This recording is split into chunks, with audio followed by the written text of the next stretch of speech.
Good morning dear students. पिछले lecture में हमने देखा था कि ये फॉर्मेशन हुआ है पिक्निडियल कप का और फर्टिलाइजेशन हुआ है।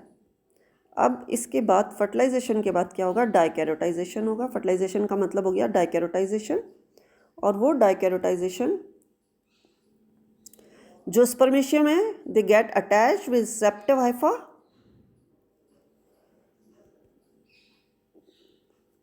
With receptive Haifa opposite strain, एक पॉजिटिव का है दूसरा नेगेटिव का, एंड इट्स न्यूक्लियस एंटर्स, उसका न्यूक्लियस उसके अंदर एंटर कर गया। एक फ्लक्सस हाइफा नेगेटिव स्ट्रेन का या पॉजिटिव स्ट्रेन का, दूसरा स्पर्मेशिया पॉजिटिव का या नेगेटिव का। अगर रिसेप्टिव हाइफा पॉजिटिव का है तो स्पर्मेशिया नेगेटिव स्ट्रेन का उससे आकर के जुड़ेगा, दोनों के बीच की वॉल डिसॉल्व हो जाएगी, उसका न्यूक्लियाई रिसेप्टिव हाइफा में चला जाएगा, और ये फ्यूजन जो है ये it results into formation of dikaryotization. Dikaryotic हो गया, दो न्यूक्लियाई प्लस और माइनस स्ट्रेन के, ये हो गया डाइकैरोटाइजेशन। अब इसके बाद हम बात करेंगे एशियल स्टेज की। एशियल स्टेज की बात करेंगे। In spermatium the nucleus divides several times and migrate to other nuclei. ये तो वापस स्पर्मेशियम वाली स्टेज हो गई कि न्यूक्लियस डिवाइड हो गया, माइग्रेट करता जा रहा है, फॉर्मेशन हो रहा है।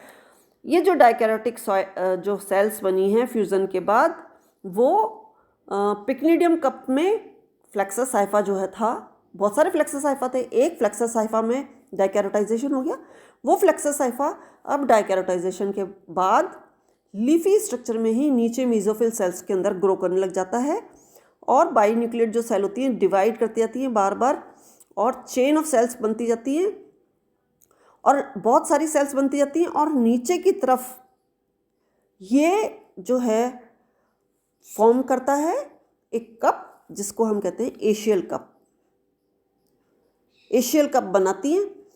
एशियल कप बनाएंगी तो उसमें ये जो बाईन्यूक्लिएट सेल्स हैं किस तरीके से ट्रांसवर्स डिवीजन इनमें चल रहा है, पहले माइसीलियम बना और नीचे कप बनेगा, तो उसमें इनमें ट्रांसवर्स डिवीजन होगा और चेन ऑफ सेल्स फॉर्म होगी, और चेन ऑफ सेल्स में एक सेल छोटी होती है और एक सेल बड़ी होती है। तो जो बड़ी सेल होती है वो तो एशियोस्पोर बनाती है, और जो छोटी सेल होती है large cell is transformed into aeciospores, और जो स्मॉल सेल है वो ट्रांसफॉर्म होकर के पेरिडियम बनाती है, बीच की पेरिडियम बनाती है। तो एक पेरिडियम हुआ, एक एशियोस्पोर, एक पेरिडियम हुआ, एक एशियोस्पोर, इस तरीके से फॉर्मेशन चलता है। ये आप देखिए, ये कप का फॉर्मेशन है। इस कप के फॉर्मेशन में आपको पूरा ऐसे छोटे छोटे दिख रहे हैं लगातार। अब ये जो छोटे छोटे हैं ये एशियोस्पोर्स हैं, और इनके बीच बीच में पेरिडियम है।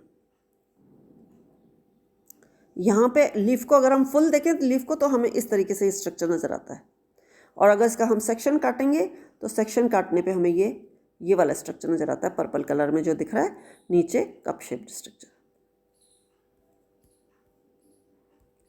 ये इसका। और अगर हम इसका डायग्राम देखना चाहें तो ये देखिए आप डायग्राम, ऊपर रिसेप्टिव हाइफा है, स्पर्मेशिया है, हाइफल कनेक्शंस हैं, एशियल, और नीचे की तरफ ये माइसीलियम सेल्स के बीच में जब डाइकैरोटिक हो जाता है तो सेल्स के बीच में ग्रो करके लोअर सरफेस के ऊपर ये एक कप का शेप ले लेता है,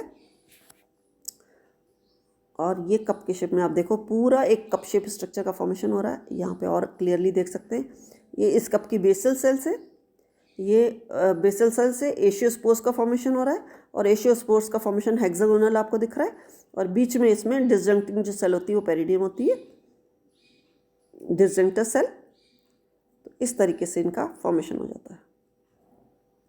तो डिस्पर्सल ऑफ, इसके बाद होगा डिस्पर्सल ऑफ एशियोस्पोर।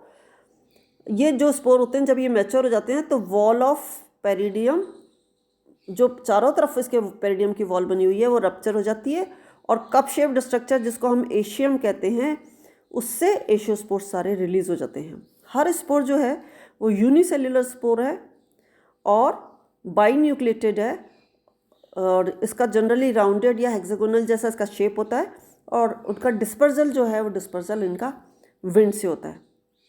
अब ये जो स्पोर बने एशियोस्पोर जो कि बाई न्यूक्लिएट हैं या डाइकैरियोटिक हैं, ये जर्मिनेट होंगे, लेकिन जर्मिनेशन के लिए इनको वापस बर्बरिस प्लांट पे इनका जर्मिनेशन नहीं हो सकता, अल्टरनेट होस्ट, इनके लिए अल्टरनेट होस्ट क्या है कि इनको अब वीट प्लांट चाहिए। अब जब वीट प्लांट मिलेगा तब इनका जर्मिनेशन होगा और ये जर्मिनेट होकर के उसके अंदर क्या बनाएंगे, वो इसके अंदर जर्मिनेट होकर के बनाएंगे यूरिडियल। ऊपर तुमको 2 कप्स बताए थे मैंने, टेल्यूटोस्पोर बताया था और यूरिडोस्पोर बताया था। तो यूरिडोसोरस बनाएंगे, बाद में वो टेल्यूटोसोरस में कन्वर्ट हो जाएगा और फिर अल्टरनेट होस्ट वाली आएगी क्योंकि बेसिडियोस्पोर का फॉर्मेशन होगा। ये इसके डायग्राम को और अच्छे से देख सकते हो आप कि ये जो पिक्निडियल कप है, ये देखो कितना क्लियर कट डायग्राम, कितना अच्छा सा बना रखा है। बेसल सेल है, एशियल कप का फॉर्मेशन हो रहा है, पेरिडियम उसके चारों तरफ है और डिसजंक्टर सेल के बीच बीच में लगी हुई जो जुड़ी हुई हैं उनके बीच में डिसजंक्टर सेल है और जो रिलीज हो गई हैं वो एशियोस्पोर्स हैं सारे। तो ये जो नीचे की तरफ है जो जुड़ी ये भी बाद में रिलीज होकर के सब एशियोस्पोर्स ही बनेंगे।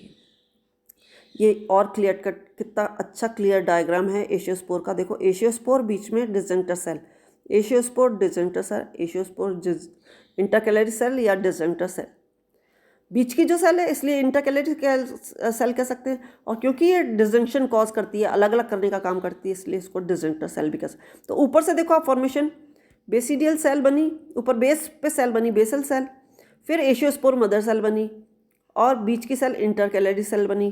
फिर ये एशियोस्पोर मदर सेल ऐसे ही नीचे भी बनी होगी, उसने क्या बना दिया एशियोस्पोर, और एशियोस्पोर से ये एशियोस्पोर मैच्योर एशियोस्पोर नीचे आप देख सकते हो बाइसेल्ड, बाइन्यूक्लिएट डाइकैरियोटिक, सिंगल सेल्यूलर स्ट्रक्चर और डाइकैरियोटिक। ठीक है, ये एशियोस्पोर्स का फॉर्मेशन। तो ये इसकी एक बार आप हल्का सा देख सकते हो इसकी लाइफ साइकिल।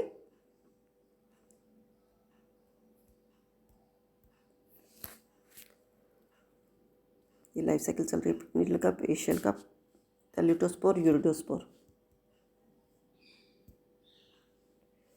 ठीक है, एक बार इसकी लाइफ साइकिल को मैं और मेरे नेक्स्ट लेक्चर में पूरे को एक्सप्लेन कर दूंगी ताकि तुमको क्लियर हो जाए। ठीक है, ओके, बाय बाय।